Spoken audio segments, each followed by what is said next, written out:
समृद्धी महामार्गावरील मेहकर जवळील टोल नाक्यावर आज एक भीषण अपघात घडला असून भरधाव वेगातील लक्झरी बस पलटी झाल्यानं एका लहान बाळाचा दुर्दैवी मृत्यू झालाय।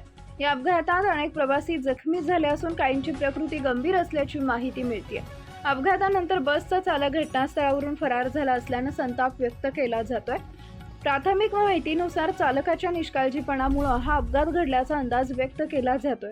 बस अत्यंत वेगात चालवली जात होती, तसेच चालकानं नियंत्रण गमावल्यानं वाहन थेट पलटी झाल्याचं प्रत्यक्षदर्शींनी सांगितलंय। अपघाताची तीव्रता इतकी मोठी होती की बसमधील प्रवाशांमध्ये एकच किंकाळी उसळली।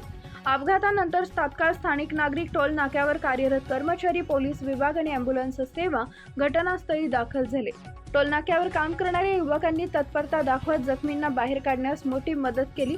जखमींना तातडीनं मेहकर ग्रामीण रुग्णालय तसेच परिसरातील इतर खासगी रुग्णालयांमध्ये दाखल करण्यात आले। काही जखमींवर तातडीनं उपचार सुरू असून डॉक्टरांकडून आवश्यक ती सर्व वैद्यकीय मदत पुरवली जाते। दरम्यान या घटनेत काही गंभीर बाबी समोर आल्या।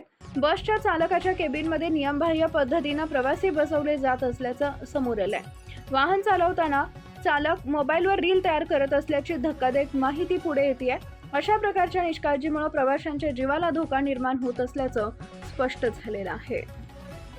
नवनवीन बातम्या पाहण्यासाठी आजच विदर्भ दूत न्यूज चॅनलला सबस्क्राईब करा आणि बेल आयकॉनला सुद्धा क्लिक करा।